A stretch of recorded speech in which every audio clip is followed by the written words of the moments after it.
Le porte-avions français Charles de Gaulle rentre à Toulon après l'accord entre l'Iran et les États-Unis, annonce Emmanuel Macron, France Info.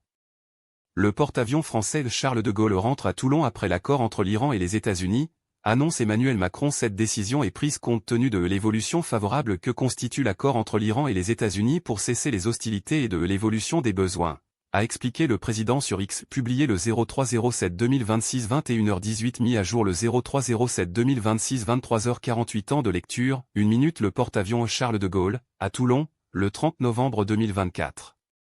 Isabelle Sourim en Lucas AFP. Le porte-avions français Charles de Gaulle quitte la zone du Moyen-Orient, où il avait été déployé en raison de la guerre entre l'Iran et les États-Unis, et rentre à son port d'attache de Toulon, a annoncé, vendredi 3 juillet, Emmanuel Macron. Compte tenu de l'évolution favorable que constitue l'accord entre l'Iran et les États-Unis pour cesser les hostilités et de l'évolution des besoins, le porte-avions Charles de Gaulle rejoint son port d'attache à Toulon tandis que nos moyens de déminage et leur escorte demeurent déployés et prêts à intervenir avec nos partenaires, a expliqué le président sur X.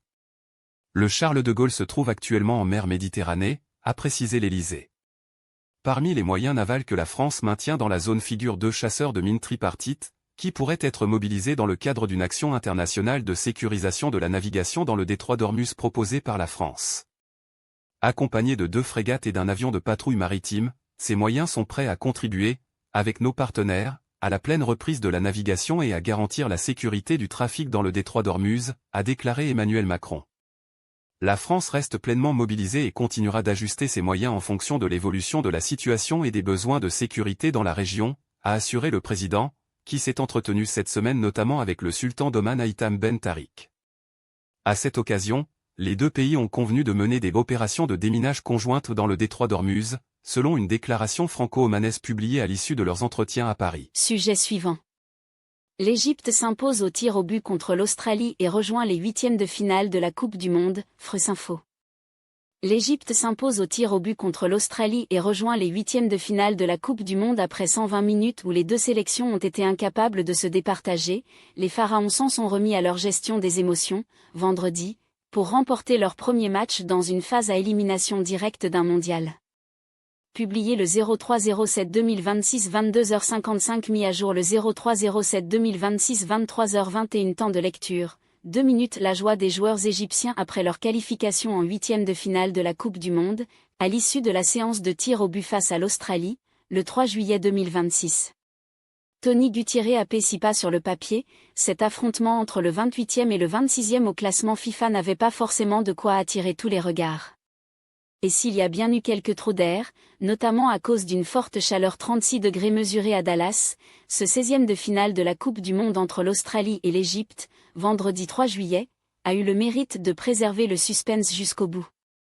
Après une ouverture du score égyptienne d'Emma Machour à la 13e minute, les Pharaons se sont fait surprendre en 2e période par les Soxeros, avec un but contre son camp du malheureux Mohamed Hani 55e. Dos à dos jusqu'à la séance de tir au but, ce sont les partenaires de Mohamed Salah qui ont le mieux maîtrisé leurs émotions pour s'imposer 1-1, 4-2 TAB.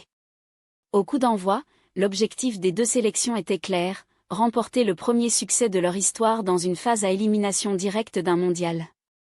Un enjeu qui a souvent pris le pas sur le jeu, avec 2 formations bien organisées et avec beaucoup de difficultés à trouver des situations de but. Pourtant, l'ouverture du score d'Emma Machour avant le premier quart d'heure avait laissé présager le meilleur.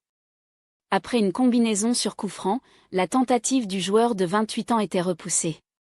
Emma Machour restait dans la surface et le ballon revenait sur un très bon centre du latéral gauche Karim Hafez. Le numéro 8 n'avait plus qu'à reprendre de la tête pour mettre les siens devant 0-1, 13e. La rencontre a ensuite basculé doucement dans la torpeur. Il a fallu attendre le début de la 2e période pour voir Omar Marmouche être à 2 doigts de faire le break, mais il n'est pas parvenu à cadrer 45e. Misant tout sur les coups de pied arrêtés, les Australiens ont trouvé la faille 10 minutes plus tard sur un coup franc excentré côté gauche. Eden O'Neill déposait un superbe ballon au point de pénalty. Le malheureux Mohamed Hani, touché quelques minutes plus tôt dans un duel, déviait de la tête dans son propre but pour remettre les 2 équipes à égalité 1-1, 55e.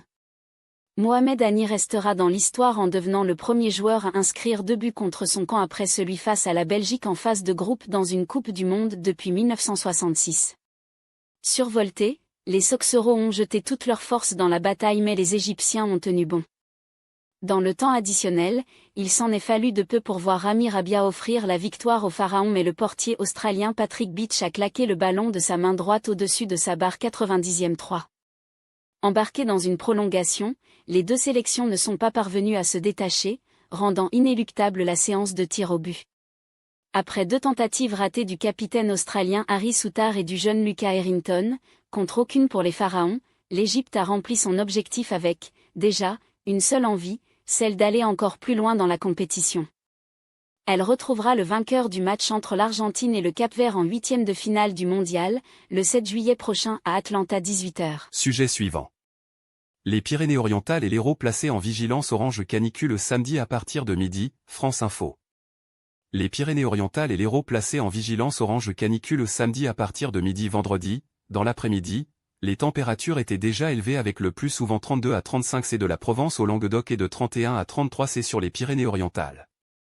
Publié le 03-07-2026 16h17 mis à jour le 03-07-2026 16h21 temps de lecture, 1 minute des riverains sous la chaleur, à Perpignan Pyrénées-Orientales, le 23 juin 2026. Michel Clements l'indépendant Max PPP les Pyrénées-Orientales et l'Hérault passeront en vigilance orange canicule, samedi 4 juillet, à midi, selon le dernier bulletin de Météo France, publié vendredi. Au cours de ce week-end, la chaleur s'accentue de nouveau sur le pourtour méditerranéen et jusqu'en vallée du Rhône, avec des températures qui redeviennent caniculaires sur le Languedoc-Roussillon et l'ouest de la PACA, jusqu'au sud des Alpes, a déclaré l'Institut de prévision. Vendredi, dans l'après-midi, les températures étaient déjà élevées avec le plus souvent 32 à 35 C de la Provence au Languedoc et de 31 à 33 C sur les Pyrénées-Orientales. Les 2 départements sont touchés par de violents incendies depuis 2 jours. Sujet suivant. Un risque sans précédent. Des organisations de la culture écrivent à Emmanuel Macron pour alerter sur les conséquences de coupes budgétaires drastiques, France Info.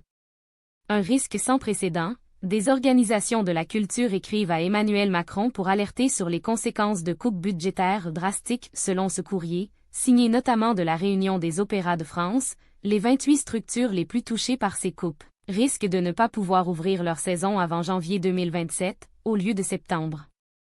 Publié le 03-07-2026 20h20 mis à jour le 03-07-2026 20h21 temps de lecture. 1 minute Emmanuel Macron, au Stade de France, à Saint-Denis, le 27 juin 2026. Nathan Barange AFP, elles font part de leur profonde inquiétude. Plusieurs organisations professionnelles du secteur de la culture ont écrit à Emmanuel Macron, vendredi 3 juillet, pour lancer un signal d'alerte après avoir été informés de l'annulation drastique de crédits budgétaires qui visent particulièrement 28 structures. Elles évoquent un risque sans précédent pour le secteur. Ce courrier adressé au président de la République, mais aussi à la ministre de la Culture et au chef du gouvernement, est dévoilé à quelques heures de l'ouverture du Festival d'Avignon.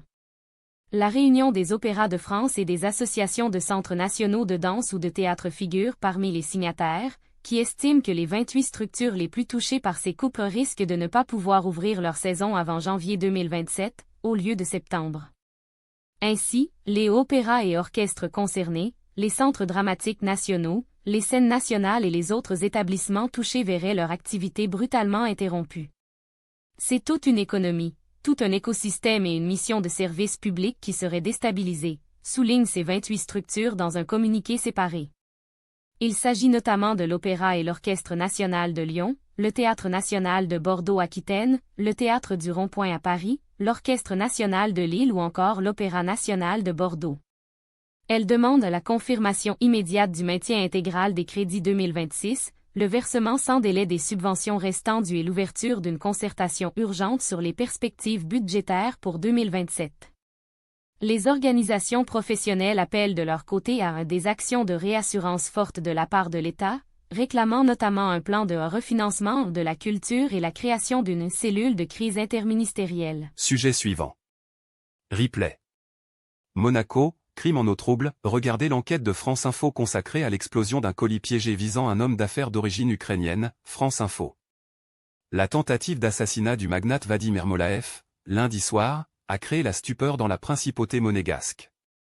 La suspecte, qui a agi grimée en homme, a été identifiée comme une Ukrainienne résidant en Allemagne. Elle est visée par une notice rouge d'Interpol. Lundi 29 juin, vers 21 h, une forte explosion se produit sur le perron d'un immeuble résidentiel de Monaco et blesse grièvement 3 personnes d'origine ukrainienne. Si dans un premier temps la piste terroriste est envisagée, elle est rapidement écartée par les enquêteurs qui privilégient la tentative d'assassinat ciblée au regard de l'identité d'une des victimes, Vadim Ermolaev.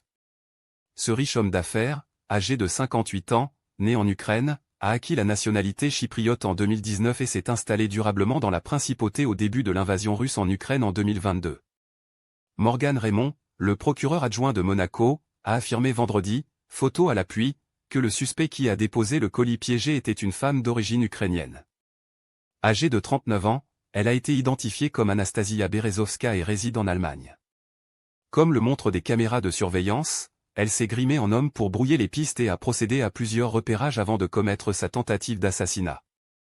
Elle est visée par une notice rouge émise par Interpol. Cette attaque ébranle la principauté de Monaco, réputée pour sa sécurité et qui est devenue un refuge pour de nombreux oligarques de l'ex-Union soviétique, dont certains ont fui leur pays, à l'instar de Vadim Ermolaev, dont la fortune est estimée à près de 200 millions d'euros. À la tête d'un conglomérat actif dans l'immobilier, l'agroalimentaire et l'industrie, il fait l'objet, depuis décembre 2023, de sanctions en vertu d'une décision du Conseil national de sécurité promulguée par le président ukrainien Volodymyr Zelensky. Selon Kiev, cette décision est motivée par le maintien de ses activités de vente d'alcool en Crimée, péninsule sous occupation russe. Monaco, crime en eau trouble est un documentaire signé Alexandre Hébert, Mohamed Mezrahi et Antoine Boulet diffusé sur France Info vendredi 3 juillet à partir de 21 h 10.